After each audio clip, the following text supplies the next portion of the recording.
ચલો મિત્રો જો સ્વાધ્યાય 8.3 નો દાખલા નંબર 4 એનું ચોથું પેટા 1 + sec a અને છેદની અંદર sec a થીટાની જગ્યાએ મિત્રો a છે અને sin વર્ગ a છેદની અંદર 1 - cos a એટલે કે ડાબા બરાબર જબા. આપણે ત્રણ દાખલાની અંદર ડાબી બાજુ બરાબર જમણી બાજુ એવું સાબિત કર્યું. એટલે કે ડાબી બાજુથી શરૂઆત કરીએ ને જમણી બાજુ સુધી પહોંચવાનું, પણ અહીંયા બેયનું અલગ અલગ સાદરૂપ આપવાનું મિત્રો. દાખલાની અંદર આપણે કીધું તો અલગ અલગ સાદરૂપ આપો એટલે કે ડાબી બાજુ જે જવાબ આવે ને એ જ જવાબ જમણી બાજુ થવો જોઈએ. તો આપણે પેલા ડાબી બાજુ આપણે સાદરૂપ આપીએ એટલે કે ડાબા બરાબર 1 + sec a છેદની અંદર sec a. તો sec કોનો વ્યસ્ત છે મિત્રો? cos નો. તો cos a છેદમાં કાંઈ નથી એટલે 1 અને અહીંયા પણ 1 cos a. ચોકડી ગુણાકાર કરો, cos a × 1 તો cos a, 1 × 1 તો +1 અને છેદની અંદર 1 × cos a એટલે cos a છેદની અંદર જેમ છે તેમ જ 1 cos a. આ બાજુ જોઈએ મિત્રો. હવે મિત્રો છેદનો છેદ આપણે અંશમાં જશે, ગુણાકારના સ્વરૂપમાં ફેરવું તો cos a + 1 cos a અને ગુણ્યા cos a અને છેદમાં 1. છેદનો છેદ મિત્રો અંશમાં જાય, ગુણાકાર લખો ત્યારે cos a ઉડી જશે તો cos a + 1 છેદમાં 1 ન લખો તોય કાંઈ નહીં. તો ડાબી બાજુ આપણે સાદરૂપ આપ્યું તો જવાબ cos a છેદમાં 1 મળ્યો. હવે આપણે મિત્રો જમણી બાજુ જોઈએ તો જબા બરાબર sin વર્ગ a છેદની અંદર 1 - cos a. હવે sin વર્ગ એની જગ્યાએ શું મૂકી શકાય? તો કે તમને નિત્યસમ યાદ હોવું જોઈએ. sin વર્ગ a + cos વર્ગ a બરાબર 1. sin a ની જગ્યાએ આપણે cos a ઓલી બાજુ લઈ જાઓ એટલે 1 - cos વર્ગ a મૂકી શકાય.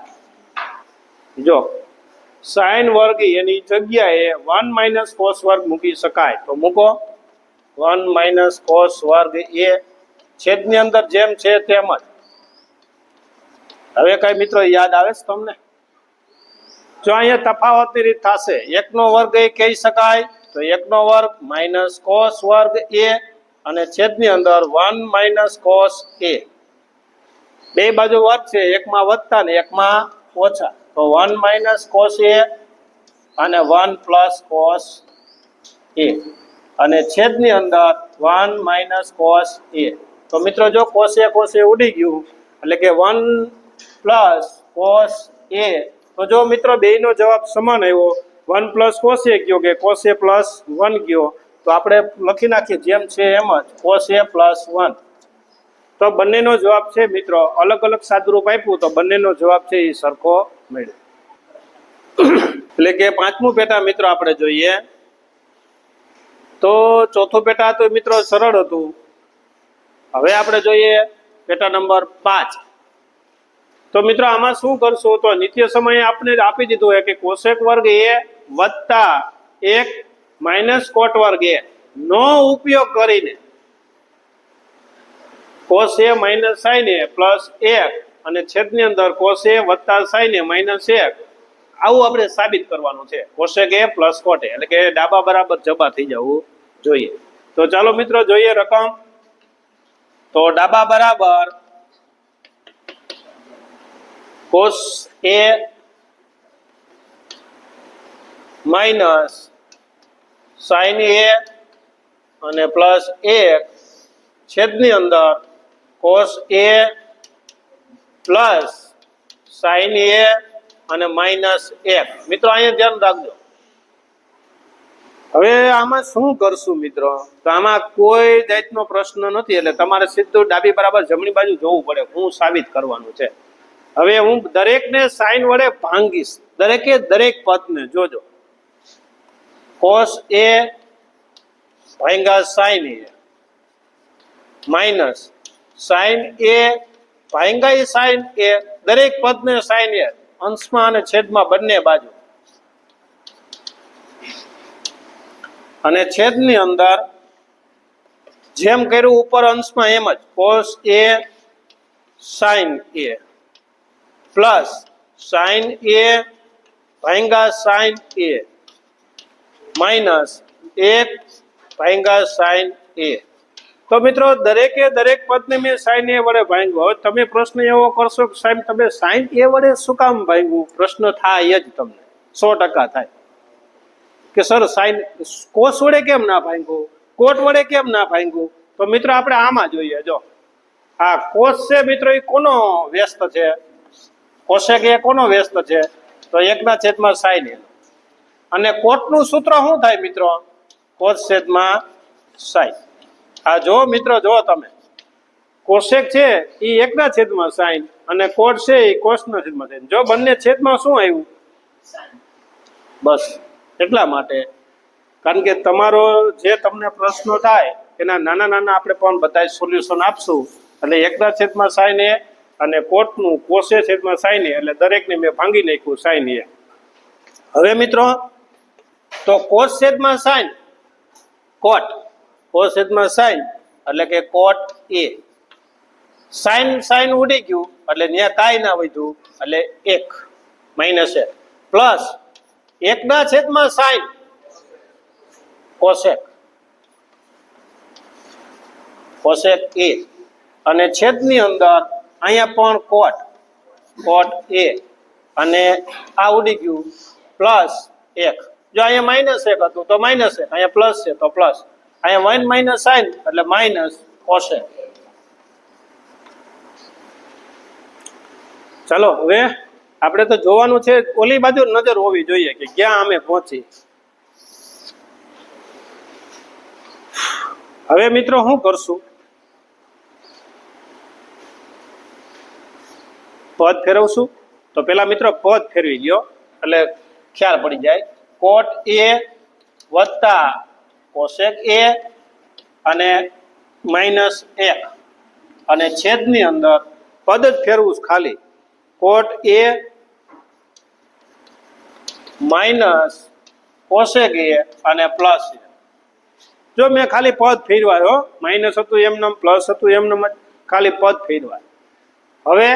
હવે મિત્રો અહીંયા નિત્યસમ પાછું લગાડવું પડશે. એકની જગ્યાએ જો અહીંયા ઉપર આપને આપ્યું છે, એકની જગ્યાએ શું કરવું પડશે? તો કે મિત્રો એવું નિત્યસમ છે કે કોશેક વર્ગ એ માઇનસ કોટ વર્ગ એ બરાબર 1. આ નિત્યસમ કોશેક વર્ગ એ માઇનસ કોટ વર્ગ એ બરાબર 1. આ એકની જગ્યાએ જ હું ઉપર અંશમાં જ માત્ર ને માત્ર અંશમાં જ કોટ એ વત્તા કોશેક એ અને આ એકની જગ્યાએ જ મિત્રો કૌંસ રાખજો માઇનસ છે, એટલા માટે હું લખું તો કે કોશેક વર્ગ એ અને માઇનસ કોટ વર્ગ એ. આ એકની જગ્યાએ નિશાની માઇનસ હતી, મેં આગળ માઇનસ કર્યા અને એકની જગ્યાએ મેં મૂકી દીધું. અને છેદમાં જેમ છે તેમ જ કોટ એ માઇનસ કોશેક એ અને પ્લસ એ. હવે તમને તે સર છેદની અંદર એકની જગ્યાએ કેમ ના મૂક્યું, અંશમાં જ કેમ મૂક્યું? પણ આપણે સાદુરૂપ આ સરળ પડે છે. એક જ જગ્યાએ ઉપયોગ આપણે કરવાનો છે, 2 વખત ઉપયોગ કરવાનો નથી, કારણ કે લગભગ 1 વખત થઈ જશે સાહેબ. હવે તો કોટ એ વત્તા કોશેક એ માઇનસ એમ નમત. જો અહીંયા એકમાં વત્તા ને એકમાં ઓછા અવયવ પાડી દો. કોશેક એ માઇનસ કોટ એ, કોશેક એ અને વત્તા કોટ એ અવયવ પાડ્યા, એકમાં પ્લસ અને એકમાં માઇનસ અને છેદની અંદર છેદ જેમ છે તેમ જ. કોટ એ માઇનસ કોશેક એ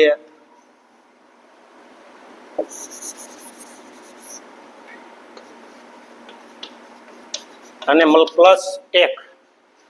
હવે મિત્રો શું કરશું? હવે તમે એવું કહેશો સર અહીંયા કોટ એ પ્લસ કોશેક એ છે અને અહીંયા કોશેક એ પ્લસ કોટ એ, એને સામાન્ય બહાર લેજો. તો કોટ એ પ્લસ કોશેક એ, ચાલો મેં બહાર લીધું, હાવ બહાર લઈ લીધું. તો અહીંયા શું વધશે મિત્રો? તો ત્યાં 1 આખું લેવાઈ ગયું એટલે ત્યાં 1. નિશાની માઇનસ છે અને આ કૌંસ આખો વધશે કોશેક એ અને માઇનસ કોટ એ. જોજો હો મિત્ર, જોજો બરાબર. અને છેદની અંદર જેમ છે તેમ જ કોટ એ માઇનસ કોશેક એ અને પ્લસ 1. થોડોક અઘરો દાખલો છે મિત્રો, પણ વારંવાર ગણશો તો તમને યાદ રહી જ જશે. હવે કૌંસ વહાં છોડી દો મિત્રો. તો કોટ એ પ્લસ કોશેક એ એમ જ. અહીંયા હું કૌંસ છોડું, નિશાની અંદર જશે મિત્રો. તો જો નિશાની અંદર જાય તો માઇનસ કોશેક એ અને માઇનસ એ ત્યાં શું થઈ જશે? પ્લસ થઈ જશે. આ નિશાની અંદર ગઈ બરોબર છે, એટલે જે પ્લસ હોય એ માઇનસ થઈ જાય અને માઇનસ છે એ પ્લસ થઈ જાય. અને છેદની અંદર મિત્રો જો તો કોટ એ માઇનસ કોશેક એ અને પ્લસ 1. હવે મિત્રો જો છેદમાન અંશમાં પદ સમાન છે. જો તમે જો 1 એટલે પ્લસ 1 છે, હા માઇનસ કોશેક એ માઇનસ કોશેક 1 છે, હા પ્લસ કોટ એ અને કોટ એ, એનો મતલબ એવો થયો કે એ પદ આખો ઉડી જશે. તો હવે સાબિત આપણે કરવાનું હતું કોટ એ વત્તા કોશેક એ, તો કોટ એ વત્તા કોશેક એ, કોશેક એ વત્તા કોટ એ કરો. એટલે કે ડાબા બરાબર જબા આપણે અહીંયા થઈ જશે. હવે જો તમે બરાબર નીચે જ બરાબર કોશેક એ ઉપર અંશમાં જે છે એમ જ કોશેક એ અને વત્તા કોટ એ, એટલે કે ડાબા બરાબર જબા.